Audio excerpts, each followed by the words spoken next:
Beaglepuke.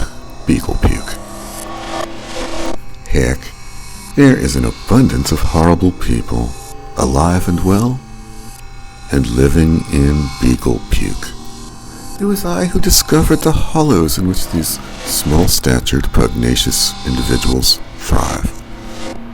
I, too, have received, by use of quartz crystals on a string, from, so to speak, on high, their origin. What's wrong?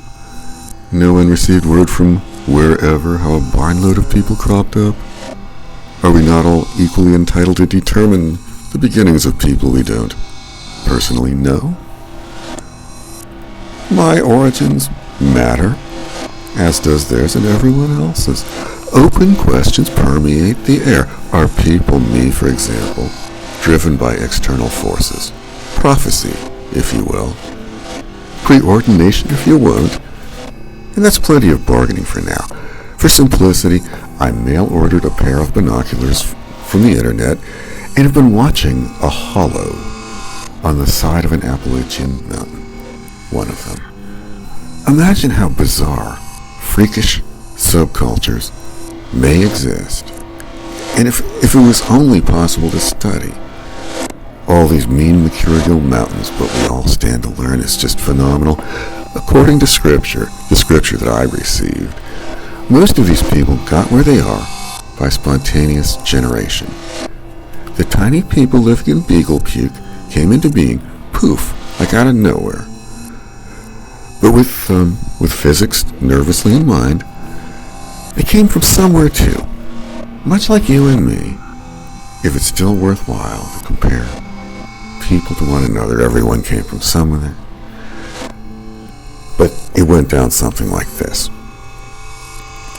Just a few scant millennia ago, there lived this dog, size of a brontosaurus.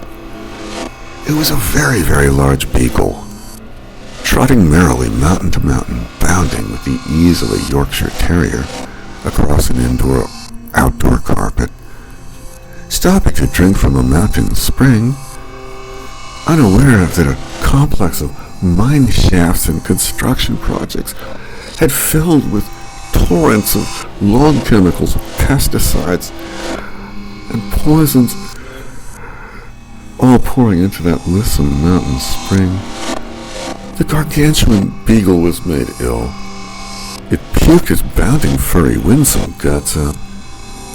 And with no forces in Pittsburgh great enough to clean up this lake of dog vomit, it lay there, at once dormant and active, crusting and liquefacting, dying here, living there. The pool was both absorbing the ground and resisting complete surrender to the mountain. It was a life force, however it may be looked at. I have been watching the hollow of Beaglepuke using my binoculars, and I feel obliged to report what is seen. Thank you for listening.